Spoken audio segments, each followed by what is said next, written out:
Hello, magandang gabi po sa ating lahat. Kamusta kayo? Mayroon po tayong breaking news. Ito pong inyong lingkod, ang munting tinig ng ordinaryong Filipino all the way from Sultan Kudarat. Kung kayo ay bago sa ating munting tinig channel, huwag kalimutan mag-like, mag-share, and subscribe. And don't forget to click the notification bell. Okay, para updated kayo every time na magkakaroon po tayo ng mga bagong update, uploaded video, and live stream. Pag-usapan po natin, ngayon ko lang po talaga napagtanto, mga kamunting tinig, na si Imee Marcos, ang baba talaga ng kanyang utak. Mantakin mo, nagkomento, no, ang alinganga na Imee tungkol po sa pagkamatay ni Tantoco. Ewan ko ba kung anong klaseng mentalidad itong mayroon ito si Imee. No, na kung saan, ayon po sa balita sa News 5, hinihikayat ni Imee Marcos, no, ang Malacanang, na magsumiti daw ng isang komprehensibong report tungkol po sa pagkamatay ng negosyante si Paulo Tantoco. Malaman natin na ito po'y matagal nang ginablog ng mga alinyangan ng mga DDS vlogger at pilit nila na kung saan ay isinasangkot ang First Lady. So ngayon, kasi daw po, may posible daw na pagkakasangkot umano si First Lady Liza Araneta Marcos dahil kasama po siya sa entourage. Nung nag-attend po sila doon ng MIFF. At marami pa pong ibang mga opisyal. Kung walang reklamo ang pamilya Tantoco, bakit si Imee Marcos magdadadada? Can you imagine, wala man siya doon. Dapat ang maghingi ng mga ganyang bagay yung pamilya Tantoco at yung iba pang mga kasama niyang mga government public officials. Naku, grabe. Kasi nga, bumasi si Imee Marcos sa report na pumanaw daw itong si Tantoco dahil di umano sa cocaine effects. Ikasama naman ni Tantoco yung asawa eh.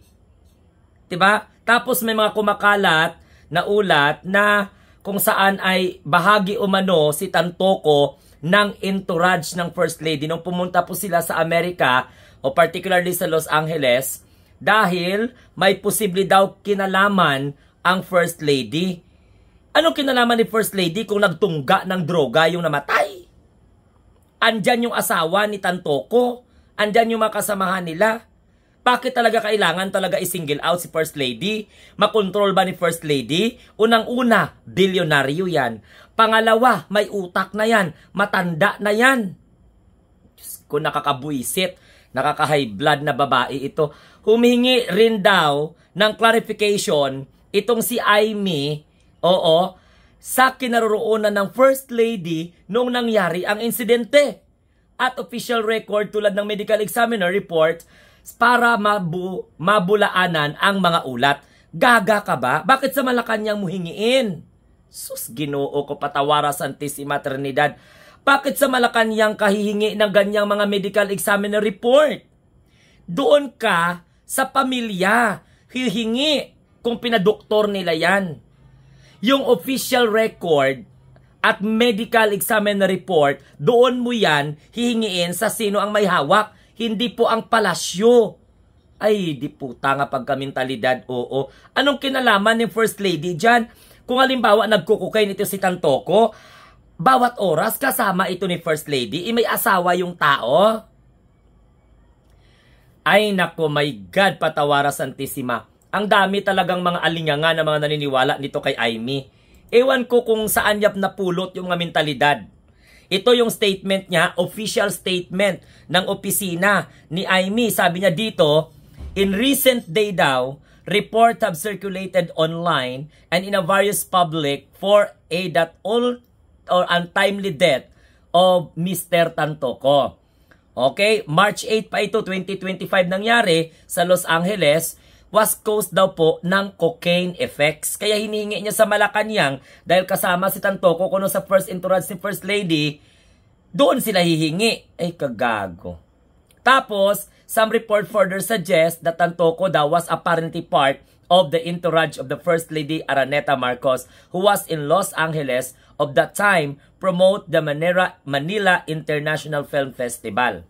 More troubling are claims circulating online that the First Lady may have personal knowledge of the circumstance surrounding Mr. Tantoco's death, with some alleging that she was present at the scene either shortly before, during, or immediately after the incident. Naniniwala ang buang na senador sa chismis.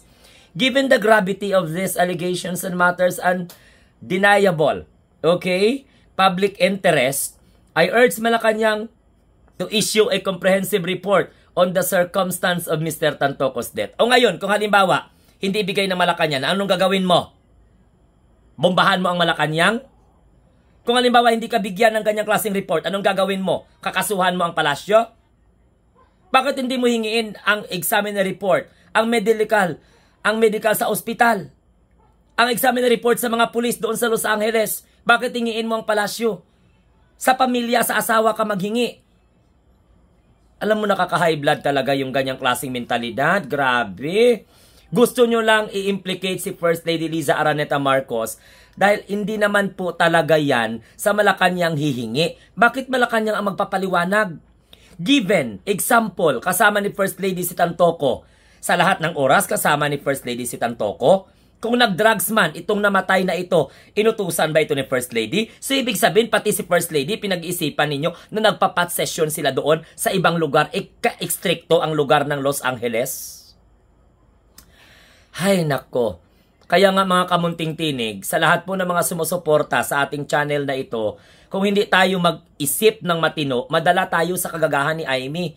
Madala tayo sa ang baba ng utak ni Amy, singhaba ng baba niya. Sa totoo lang.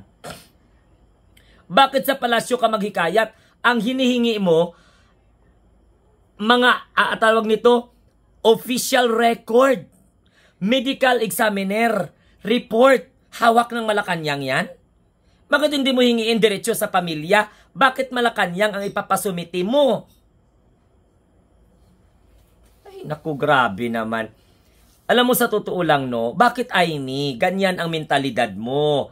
Ang tanong po dito, bakit Malacanang ang kailangan magsumiti ng incident report, official record, katulad ng medical examiner report, para pabulaanan ang mga ulat? Eh, ang pamilya tahimik. Ay, Diyos ko, Ginoo ko, patawara. Naniwala ka kay Maharlika? Naniniwala ka kung sino mga kehoror, kehudas, keihuidi puta nila? Naniniwala ka? Baw kalilintian man, Amy. Senador ka ng Republika ng Pilipinas, bubita ka? Asa ka nakakita? Bakit hindi ka mag-conduct ng investigation? Anong kinalaman ni Tantoco? Anong kinalaman ni Tantoco sa buhay ni First Lady? Anong kinalaman ni First Lady kay Tantoco? Given, for example, benefit of the doubt, namatay siya nagko-cocaine. Is it First Lady Liza ang opisyal na maglabas ng medical examiner report? Bakit hindi nyo hingiin sa ospital? Alaman ninyo yan. Total, lumabas man kaya yung balita na yan. E di i-verify ninyo. Bakit sa Malacanang kayo hihingi? Porket kasama si Tantoco sa entourage ni First Lady, sa Malacanang kayo hihingi ng official record and examiner report? So, ibig sabihin, binabaliwala ninyo ang karapatan ng pamilya?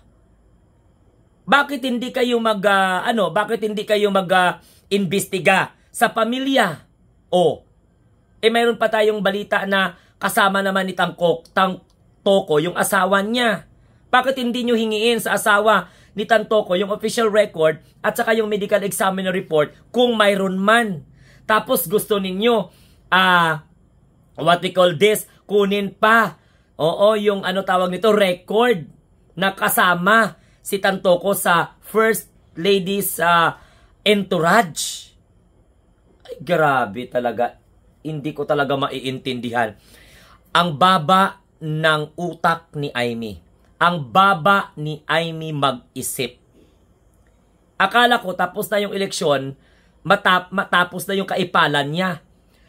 At ganyang klaseng edad, mango pa. Senator na yan of the Philippine Republic, bubita pa. Diba dapat mas reliable kung bakit kayo sa Malacanang? For example, given, halimbawa, bakit hindi nyo hingiin sa pamilya? Bakit hindi nyo hingiin sa nag-examine sa kanya? Alam nyo naman, lumabas naman yan sa ulat. Total, pinapaniwalaan nyo naman yan. Bakit hindi nyo hingiin doon sa doktor, sa ospital na nag-examine sa kanya, yung report? May power ba ang Malacanang maghawak ng medical examiner report? Official record of the examiner? Ay, grabe naman. Ang baba mo ay may mag-isip.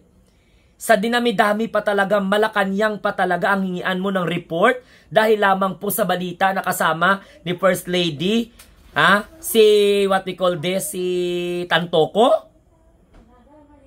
Kabobo talagang okay, maraming salamat. Huwag kalimutan mag-share, like, and subscribe. And don't forget to click the notification bell. Kung kayo po ay bago sa ating Munting Tinig channel, maraming salamat. Okay? Have a nice day and God bless everyone. Again, ang baba ng isip ni Aimee, mag-isip. Mantakin mo, ipapasumiti niya ang Malacanang ng official record tulad ng medical examiner report para pabulaanan ang mga ulat. Gaga!